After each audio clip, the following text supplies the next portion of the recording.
Friends, welcome to my channel Tripura job study. Friends, আজকের ভিডিওতে আমরা ত্রিপুরা পুলিশ স্পেশাল এক্সিকিউটিভ সম্পর্কে খুব গুরুত্বপূর্ণ তিনটি বিষয় আলোচনা করতে যাচ্ছি। প্রথম বিষয়টি হচ্ছে ত্রিপুরা পুলিশ স্পেশাল এক্সিকিউটিভের যে রেজাল্টটা প্রকাশিত হওয়ার একটা প্রভিশনাল ডেট আমরা তোমাদেরকে এই ভিডিওতে বলে দেব। এই ডেটে তোমাদের রেজাল্টটা প্রকাশিত হতে পারে। নাম্বার 2, তোমাদের যে রেজাল্টটা প্রকাশিত হবে তা কি সবগুলি জেলাতে একই সাথে প্রকাশিত হবে নাকি ডিস্ট্রিক্ট ওয়াইজ আলাদা আলাদাভাবে প্রকাশিত হবে, তাও আমরা এই ভিডিওতে তোমাদেরকে বলে দেব।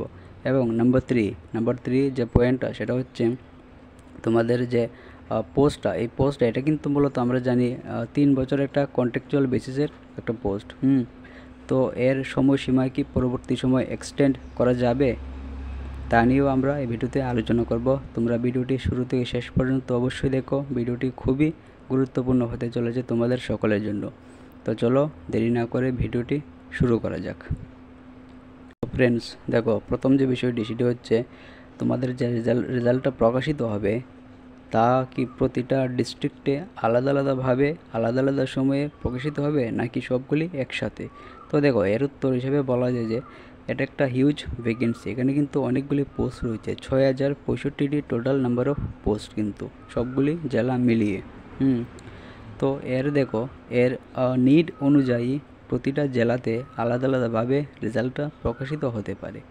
যেমন দেখো, এক্সাম্পল হিসেবে আমরা বলছি ওয়েস্ট ত্রিপুরা ডিস্ট্রিক্টে বা সাউথ ত্রিপুরা ডিস্ট্রিক্টে যেখানে বেশি নিডস খুব প্রয়োজন সেখানে কিন্তু তাড়াতাড়ি রেজাল্টটা প্রকাশিত হবে এবং তাড়াতাড়ি তোমাদের নিয়োগ প্রক্রিয়াটা সম্পূর্ণ হবে সেই ডিস্ট্রিক্টে।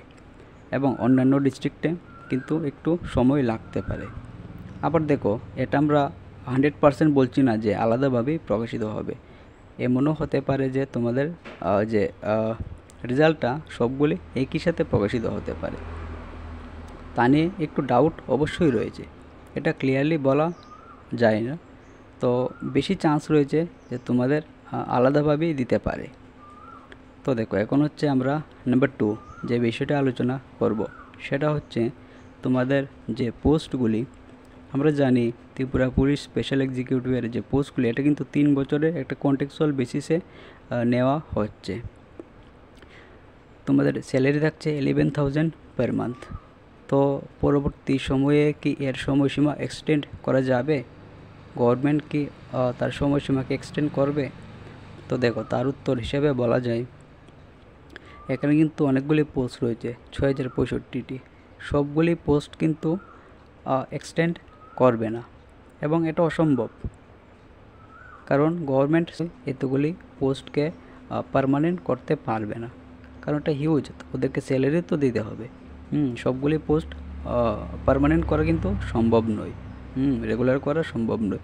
তো তার মধ্যে কিছু যে পোস্ট রয়েছে, যেমন কিছু ক্যান্ডিডেট যারা ভালো পারফর্ম করেছে, পারফরমেন্সের বেসিসে কিন্তু তোমাদেরকে পার্মানেন্ট করা হবে এবং সময়সীমাও তোমাদের এক্সটেন্ড করা হবে। কিন্তু তা কত বছরের জন্য এক্সটেন্ড করবে তা গভর্নমেন্টের উপর ডিপেন্ড করবে, কিন্তু একটা বিষয় শিওর যে তোমাদেরকে সময়সীমা এক্সটেন্ড করা হবে।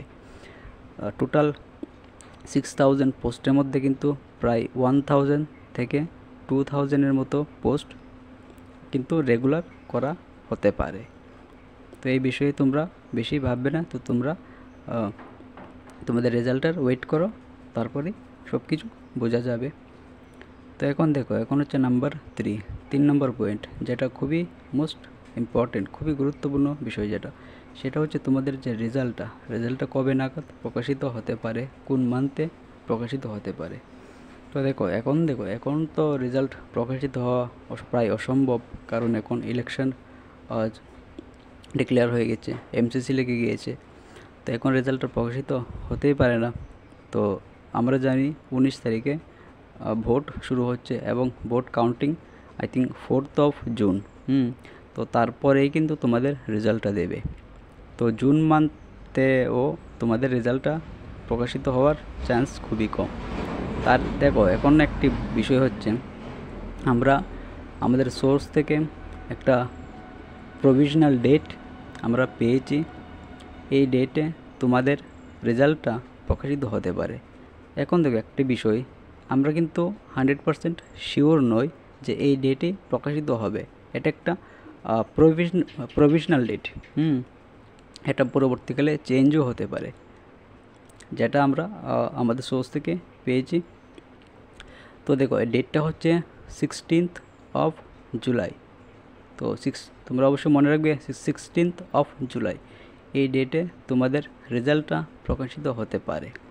এটা একটা প্রভিশনাল ডেট, এবং এটা এই হতে পারে যে এর আগেও দিতে পারে এবং পরেও দিতে পারে, এবং এই ডেটেও এক্স্যাক্টলি দিতে পারে।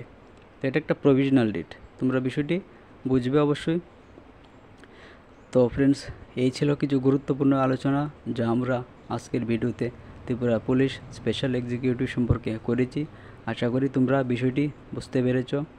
তো ফ্রেন্ডস, তোমরা অবশ্যই আমাদের চ্যানেলটিকে সাবস্ক্রাইব করে দিও এরকম নলেজেবল ভিডিও পাওয়ার জন্য। ত্রিপুরা পুলিশ স্পেশাল এক্সিকিউটিভ সম্পর্কে আরও আপডেট পাওয়ার জন্য, সবার আগে পাওয়ার জন্য তোমরা আমাদের চ্যানেলটিকে অবশ্যই সাবস্ক্রাইব করে নিও এবং ভিডিওটি লাইক করে দিও।